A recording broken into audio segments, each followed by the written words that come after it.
बिस्मिल्लाहिर्रहमानिर्रहीम। आयतुल कुर्सी के बारे में रसूल करीम सल्लल्लाहु ताला अलैहि वसल्लम के चंद फरामीन समाअत कीजिए।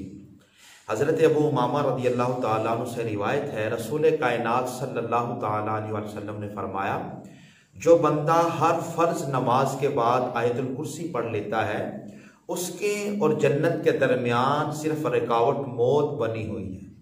बाजमात नमाज अदा करे, उसके बाद आयतुल कुर्सी को पढ़े, रब्बे करीम मरने के फ़ौरन बाद उसको जन्नत अता फरमा देगा।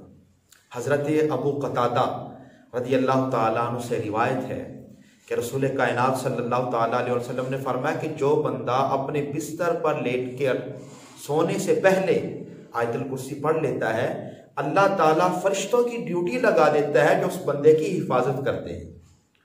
और एक और फरमान समाअत कर लीजिए, जो लोग ये शिकायत करते हैं कि भाई हमारे घर में बरकत नहीं, तो प्यारे आका मौला सल्लल्लाहु ताला अलैहि वसल्लम ने उन लोगों के लिए ये वजीफा दिया जो शिकायत करने वाले हैं कि जी बरकत किस तरह हो, बरकत कैसे मिलेगी। तो प्यारे आका की बारगाह में एक साइल आकर अर्ज करता है, या रसूल अल्लाह मेरे घर की चीज़ों में बरकत नहीं।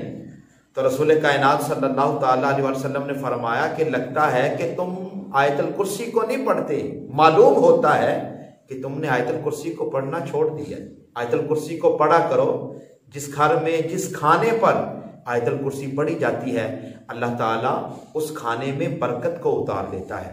तो मेरे दोस्तों, आपसे भी इल्तिमास है, तमाम सामीन मेरे सुनने वाले, कि हमने ये वादा अपने आप से करना है कि हमने आयतुल कुर्सी को ज़ुबानी याद करना है। बहुत से ऐसे हमारे भाई हैं कि जो चाहते हैं कि हमें कोई वजीफ़ा मिले, जो चाहते हैं कि हमें कोई बेहतरी की चीज़ मिले, वो मगर जब बारी आती है पढ़ने की, याद करने की, तो हम अक्सर लोग इसमें सुस्ती करते हैं। कोशिश करें, आयतुल कुर्सी को हमने ज़रूर याद करना है।